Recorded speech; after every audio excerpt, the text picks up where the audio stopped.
याकूब की पत्री, पहला अध्याय। परमेश्वर के और प्रभु यीशु मसीह के दास याकूब की ओर से उन 12 गोत्रों को जो तितर बितर होकर रहते हैं, नमस्कार पहुँचे। हे मेरे भाइयों, जब तुम नाना प्रकार की परीक्षाओं में पड़ो तो इसको पूरे आनंद की बात समझो, यह जानकर कि तुम्हारे विश्वास के परखे जाने से धीरज उत्पन्न होता है। पर धीरज को अपना पूरा काम करने दो कि तुम पूरे और सिद्ध हो जाओ और तुम में किसी बात की घटी न रहे। पर यदि तुम में से किसी को बुद्धि की घटी हो तो परमेश्वर से मांगे, जो बिना उलाहना दिए सबको उदारता से देता है और उसको दी जाएगी। पर विश्वास से मांगे और कुछ संदेह न करे, क्योंकि संदेह करने वाला समुद्र की लहर के समान है, जो हवा से बहती और उछलती है। ऐसा मनुष्य यह न समझे कि मुझे प्रभु से कुछ मिलेगा। वह व्यक्ति विचित्र है और अपनी सारी बातों में चंचल है। दीन भाई अपने ऊंचे पद पर घमंड करे और धनवान अपनी नीच दशा पर, क्योंकि वह घास के फूल की नाई जाता रहेगा। क्योंकि सूर्य उदय होते ही कड़ी धूप पड़ती है और घास को सुखा देती है और उसका फूल झड़ जाता है और उसकी शोभा जाती रहती है। उसी प्रकार धनवान भी अपने मार्ग पर चलते चलते धूल में मिल जाएगा। धन्य है वह मनुष्य जो परीक्षा में स्थिर रहता है, क्योंकि वह खरा निकलकर जीवन का वह मुकुट पाएगा जिसकी प्रतिज्ञा प्रभु ने अपने प्रेम करने वालों को दी है। जब किसी की परीक्षा हो तो वह यह न कहे कि मेरी परीक्षा परमेश्वर की ओर से होती है, क्योंकि न तो बुरी बातों से परमेश्वर की परीक्षा हो सकती है और न वह किसी की परीक्षा आप करता है, परंतु प्रत्येक व्यक्ति अपनी ही अभिलाषा से खींचकर और हंसकर परीक्षा में पड़ता है। फिर अभिलाषा गर्भवती होकर पाप को जनता है और पाप जब बढ़ जाता है तो मृत्यु को उत्पन्न करता है। हे मेरे प्रिय भाइयों, धोखा न खाओ, क्योंकि हर एक अच्छा वरदान और हर एक उत्तम दान ऊपर ही से है और ज्योतियों के पिता की ओर से मिलता है, जिसमें न तो कोई परिवर्तन हो सकता है और न अदल बदल के कारण उस पर छाया पड़ती है। उसने अपनी ही इच्छा से हमें सत्य के वचन के द्वारा उत्पन्न किया, ताकि हम उसकी सृष्टि की हुई वस्तुओं में से एक प्रकार के प्रथम फल हों। हे मेरे प्रिय भाइयों, यह बात तुम जानते हो, इसलिए हर एक मनुष्य सुनने के लिए तत्पर और बोलने में धीरा और क्रोध में धीमा हो, क्योंकि मनुष्य का क्रोध परमेश्वर के धर्म का निर्वाह नहीं कर सकता। इसलिए सारी मलिनता और बैर भाव की बढ़ती को दूर करके उस वचन को नम्रता से ग्रहण कर लो, जो हृदय में बोया गया और जो तुम्हारे प्राणों का उद्धार कर सकता है। परंतु वचन पर चलने वाले बनो और केवल सुनने वाले ही नहीं, जो अपने आप को धोखा देते हैं। क्योंकि जो कोई वचन का सुनने वाला हो और उस पर चलने वाला न हो, तो वह उस मनुष्य के समान है जो अपना स्वाभाविक मुंह दर्पण में देखता है, इसलिए कि वह अपने आप को देखकर चला जाता और तुरंत भूल जाता है कि मैं कैसा था। पर जो व्यक्ति स्वतंत्रता की सिद्ध व्यवस्था पर ध्यान करता रहता है, वह अपने काम में इसलिए आशीष पाएगा कि सुनकर भूलता नहीं, पर वैसा ही काम करता है। यदि कोई अपने आप को भक्त समझे और अपनी जीभ पर लगाम न दे, पर अपने हृदय को धोखा दे, तो उसकी भक्ति व्यर्थ है। हमारे परमेश्वर और पिता के निकट शुद्ध और निर्मल भक्ति यह है कि अनाथों और विधवाओं के क्लेश में उनकी सुधि लें और अपने आप को संसार से निष्कलंक रखें।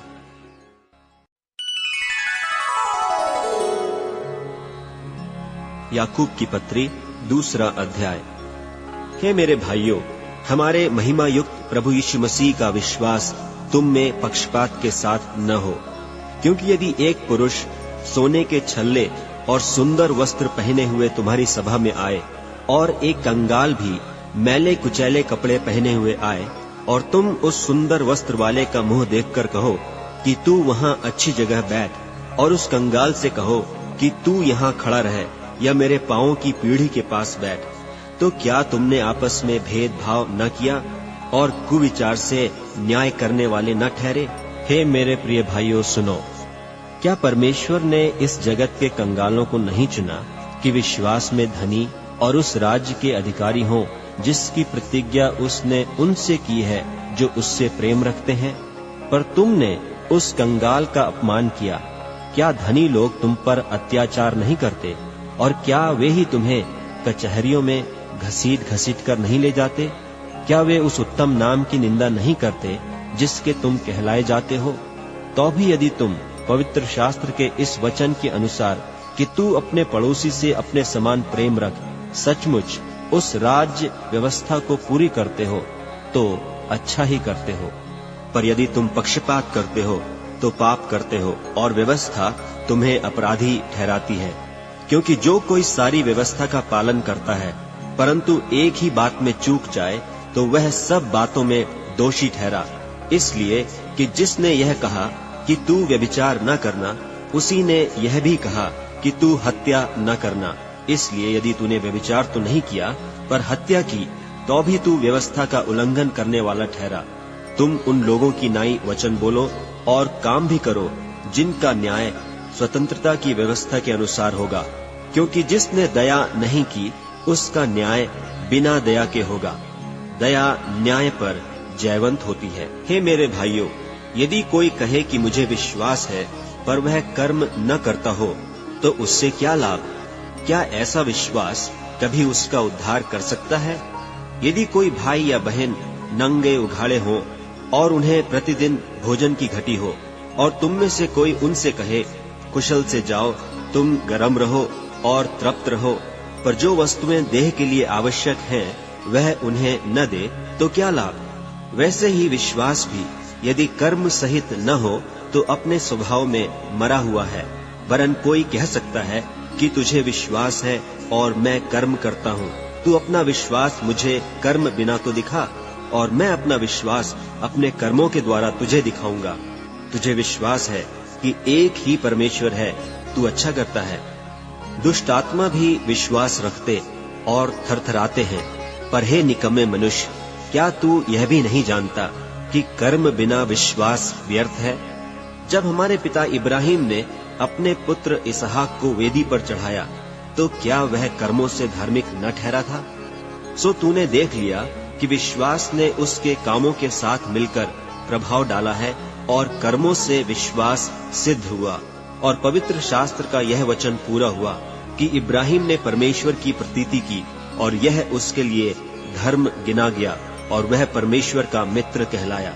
सो तुमने देख लिया कि मनुष्य केवल विश्वास से ही नहीं वरन कर्मों से भी धर्मी ठहरता है। वैसे ही राहाब वेश्या भी, जब उसने दूतों को अपने घर में उतारा और दूसरे मार्ग से विदा किया तो क्या कर्मों से धार्मिक न ठहरी? निदान जैसे देह आत्मा बिना मरी हुई है, वैसा ही विश्वास भी कर्म बिना मरा हुआ है।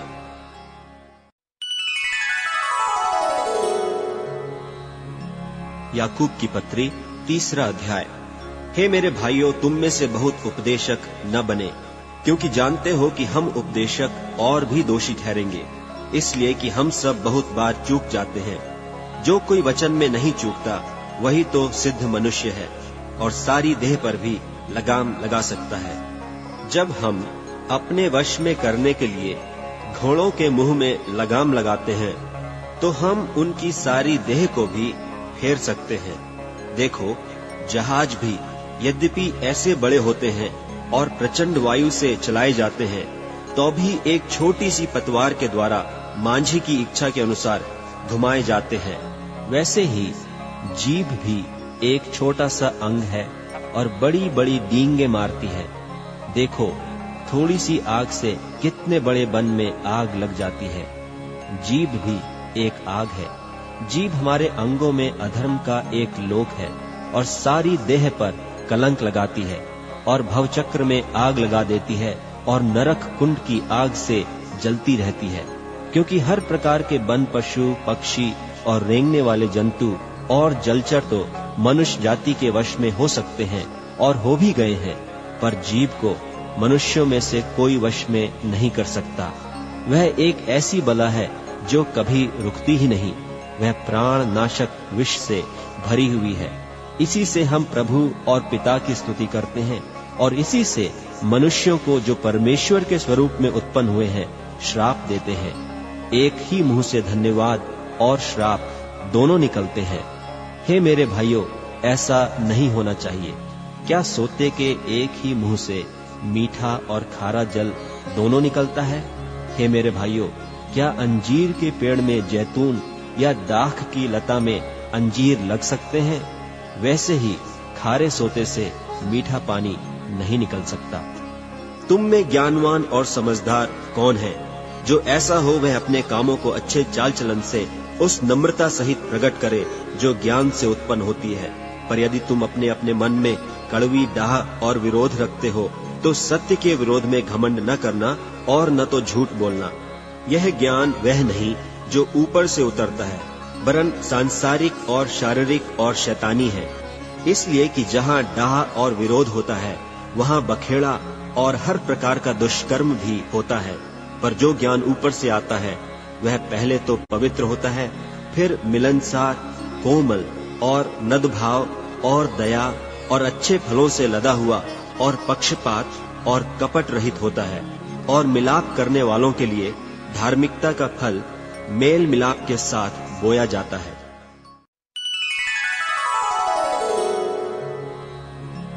याकूब की पत्री 4 अध्याय। तुम में लड़ाइयां और झगड़े कहां से आ गए? क्या उन सुख विलासों से नहीं जो तुम्हारे अंगों में लड़ते भिड़ते हैं? तुम लालसा रखते हो और तुम्हें मिलता नहीं। तुम हत्या और डाह करते हो और कुछ प्राप्त नहीं कर सकते। तुम झगड़ते और लड़ते हो, तुम्हें इसलिए नहीं मिलता कि मांगते नहीं। तुम मांगते हो और पाते नहीं, इसलिए कि बुरी इच्छा से मांगते हो ताकि अपने भोग विलास में उड़ा दो। हे व्यभिचारिणियों, क्या तुम नहीं जानती कि संसार से मित्रता करनी परमेश्वर से बैर करना है? सो जो कोई संसार का मित्र होना चाहता है वह अपने आप को परमेश्वर का बैरी बनाता है। क्या तुम यह समझते हो कि पवित्र शास्त्र व्यर्थ कहता है? जिस आत्मा को उसने हमारे भीतर बसाया है, क्या वह ऐसी लालसा करता है जिसका प्रतिफल डाह हो? वह तो और भी अनुग्रह देता है। इस कारण यह लिखा है कि परमेश्वर अभिमानियों से विरोध करता है पर दीनों पर अनुग्रह करता है। इसलिए परमेश्वर के अधीन हो जाओ और शैतान का सामना करो तो वह तुम्हारे पास से भाग निकलेगा। परमेश्वर के निकट आओ तो वह भी तुम्हारे निकट आएगा। हे पापियों, अपने हाथ शुद्ध करो, और हे दुचित्ते लोगों, अपने हृदय को पवित्र करो।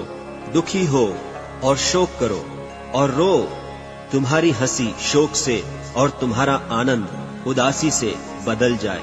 प्रभु के सामने दीन बनो तो वह तुम्हें शिरोमणि बनाएगा। हे भाइयों, एक दूसरे की बदनामी न करो। जो अपने भाई की बदनामी करता है या भाई पर दोष लगाता है वह व्यवस्था की बदनामी करता है और व्यवस्था पर दोष लगाता है। और यदि तू व्यवस्था पर दोष लगाता है तो तू व्यवस्था पर चलने वाला नहीं पर उस पर हाकिम ठहरा। व्यवस्था देने वाला और हाकिम तो एक ही है, जिसे बचाने और नाश करने की सामर्थ है। तू कौन है जो अपने पड़ोसी पर दोष लगाता है?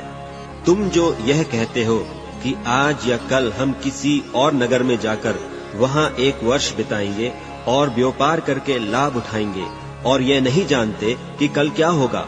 सुन तो लो, तुम्हारा जीवन है ही क्या? तुम तो मानो भाप समान हो, जो थोड़ी देर दिखाई देती है फिर लोप हो जाती है।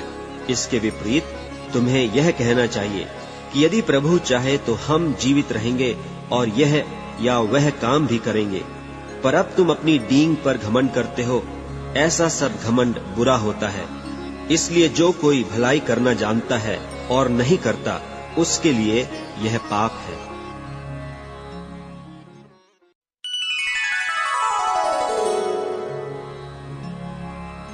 याकूब की पत्री 5वां अध्याय। हे धनवानों, सुन तो लो, तुम अपने आने वाले क्लेशों पर चिल्ला कर रो। तुम्हारा धन बिगड़ गया और तुम्हारे वस्त्रों को कीड़े खा गए। तुम्हारे सोने चांदी में काई लग गई है और वह काई तुम पर गवाही देगी और आग की नाई तुम्हारा मांस खा जाएगी।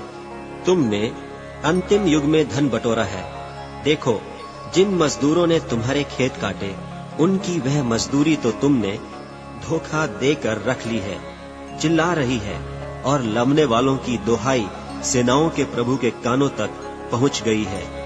तुम पृथ्वी पर भोग विलास में लगे रहे और बड़ा ही सुख भोगा। तुमने इस बध के दिन के लिए अपना हृदय का पालन पोषण करके मोटा ताजा किया।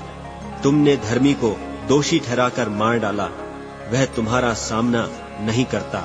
सो हे भाइयों, प्रभु के आगमन तक धीरज धरो। देखो, गृहस्थ पृथ्वी के बहुमूल्य फल की आशा रखता हुआ प्रथम और अंतिम वर्षा होने तक धीरज धरता है। तुम भी धीरज धरो और अपने हृदय को दृढ़ करो, क्योंकि प्रभु का शुभागमन निकट है। हे भाइयों, एक दूसरे पर दोष न लगाओ, ताकि तुम दोषी न ठहरो। देखो, हाकिम द्वार पर खड़ा है। हे भाइयों, जिन भविष्यद्वक्ताओं ने प्रभु के नाम से बातें की, उन्हें दुख उठाने और धीरज धरने का एक आदर्श समझो। देखो, हम धीरज धरने वालों को धन्य कहते हैं।